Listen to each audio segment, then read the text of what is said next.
সময় বোঝানোর জন্য। হ্যাঁ চলো, ফিতরা কি দিয়ে আদায় করতে হবে? ফিতরা কি দিয়ে? অতীব গুরুত্বপূর্ণ জিজ্ঞাসা। ফিতরা কি দিয়ে আদায় করতে হবে?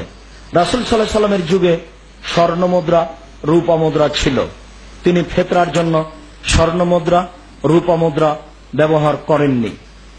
মুদ্রা দিয়ে ফিতরা আদায় হবে না, টাকা দিয়ে ফিতরা আদায় হবে না, শস্য দিয়ে ফিতরা আদায় করতে হবে।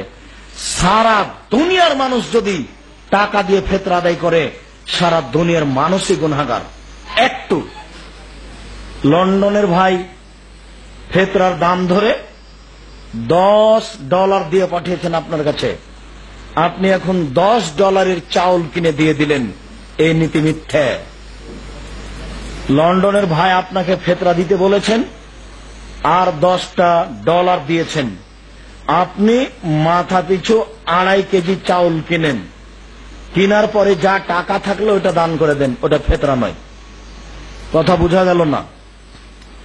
মাথা পিছু 2.5 কেজি ফিতরা, প্রতি জন স্বরূপ, প্রতি জনের জন্য 2.5 কেজি ফিতরা, বা 211 টাকা নয়।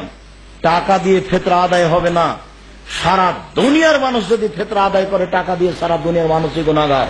চলো, জামাত ত্যাগ করে লিখিত সারা দুনিয়ার মানুষ যেখানে যেটা খাইছে সেটা দিবে, চাউল দিবে, গম দিবে। এখন যদি মানুষ চাউল ছাড়া গম দিতে যায়, তাহলে আরো 5 জন বলবে দৃষ্টিকটু এটা, ও গম কম দাম সেই জন্য দিলেন। ওখানে যাবেন কেন? চাউল দেন। দিতে পারেন, ওইটা একেবারে ক্ষণস্থায়ী হয়। চাউল দেন, এটাই সবচেয়ে উত্তম। জামাত ত্যাগ করে একাকী